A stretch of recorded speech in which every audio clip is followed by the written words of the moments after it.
नमस्कार मित्रों, अच्छे लोगों के साथ बुरा क्यों होता है। मित्रों, आपने भी देखा होगा कि लोगों के जीवन में पूजा पाठ और धर्म कर्म करने वालों की तुलना में काफी कठिन होता है। आपने यह जरूर सोचा होगा, तो आपको इसमें शामिल रहस्यों के बारे में पता चलेगा। विभिन्न पुराणों में आपको एक कथा सुनाई गई है, जिसके माध्यम से आप समझ जाएंगे कि हर जीव को उसके कर्म के अनुसार ही फल मिलता है। यदि कोई अच्छा कर्म करता है तो उसे अच्छा फल मिलता है, और यदि कोई बुरा कर्म करता है तो उसे दुख मिलता है।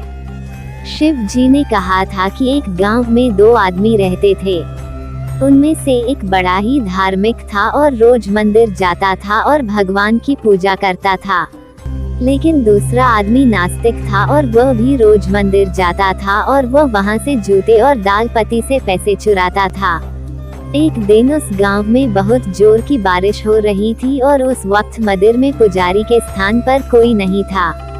नास्तिक वाला आदमी मंदिर गया और उसने तुरंत ही सारा धन चुरा लिया और वहां से चला गया। उसी समय आस्तिक वाला आदमी भी मंदिर और भगवान की पूजा करने लगा। उसी समय मंदिर के पुजारी ने उसे देखा और उसे ही समझ लिया। गांव के बाकी लोग भी रेयान बचकर के साथ थे। रास्ते में वह वहां से टकराया और घायल हो गया। आस्तिक व्यक्ति को वह व्यक्ति मिला जिसने मंदिर में चोरी की थी।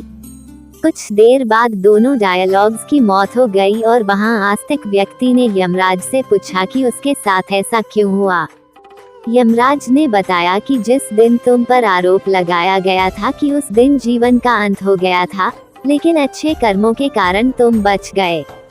यमराज ने कहा कि दूसरी ओर उस व्यक्ति के भाग्य में एक राजा बनना लिखा था, लेकिन उसके द्वारा पाप कर्मों के कारण वह एक मामूली स्वर्ग बनकर रह गया। मित्रों, और शास्त्रों में ये भी बताया गया है कि करोड़ों कल्प बीतने पर भी पाप कर्म का बिना भोगे नाश नहीं होता। इसलिए जो व्यक्ति पाप करता है वह आज सुखी हो सकता है, लेकिन उसे अपने पाप का फल कभी नहीं मिलता है। इसी प्रकार से एक कहानी यह भी है कि एक बहुत बड़ा पापी व्यक्ति एक रास्ते से जा रहा था और उसे बहुत सारा सोना मिल गया था, और जब उसी रास्ते से एक दयालु और धर्मात्मा व्यक्ति जा रहा था, जहां कांटा लग गया और वह जोर से गया जमीन पर गिर गया। कुछ लोगों ने सोचा कि यह तो बड़ी गलती हुई, और फिर वे दोनों आदमियों की कुंडली में एक पंडित दिखाई दिए।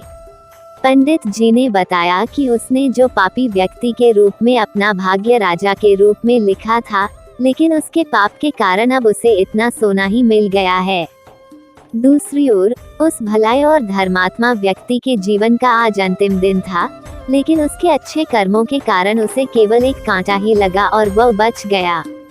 शास्त्रों में बताया गया है कि व्यक्ति को उसके अच्छे और बुरे कर्मों के फल अवश्य ही चित्रित करने होते हैं। अच्छे कर्म करने से अच्छा फल मिलता है और बुरे कर्म करने से बुरा फल मिलता है। हमें अच्छे और बुरे दोनों कर्मों के फल भोगने वाली फिल्में हैं। शिव जी के भक्तों की कर्म गति को आसान नहीं है। इसका मतलब यह है कि यह रेखा बड़ा करना बहुत मुश्किल है कि हमें कौन से जन्म में कौन से कर्म मिलते हैं और कौन से जन्म में हमें उसका फल मिलेगा। सकता है जिस पाप के कारण आज आपके साथ बहुत बुरा हो जाए, उसने हजारों जन्म पहले हो गए। इसके अलावा हो सकता है कि आपको किसी पाप का पता चल जाए जिसके बारे में आपको कुछ पता ही न हो। कर्म का सिद्धांत अचूक है। अगर आप कोई गलत काम करते हैं तो आपको उसका फल जरूर पता चलेगा। शास्त्रों में एक बहुत ही अच्छा उदाहरण देखने को मिलता है, जो यह है कि अगर आपने आग को अनजाने में छुआ तो भी आपका हाथ तो जलेगा ही। शास्त्रों में ऐसी कई कहानियां हैं। यह आश्चर्यजनक है कि बताए गए पाप का फल भी लोगों को मिला। एक कहानी है पांडवों के पिता महाराज पांडु की विनती। एक हिरण को तीर मार दिया। उस वक्त यह नहीं पता था कि एक ऋषि ने हिरण का रूप धारण कर लिया था और ऋषि ने श्राप दे दिया था, जिसके कारण आगे चल के उनकी मृत्यु हो गई थी।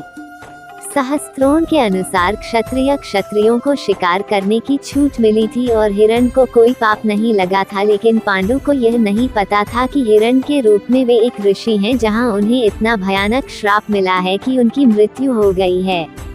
धन्यवाद।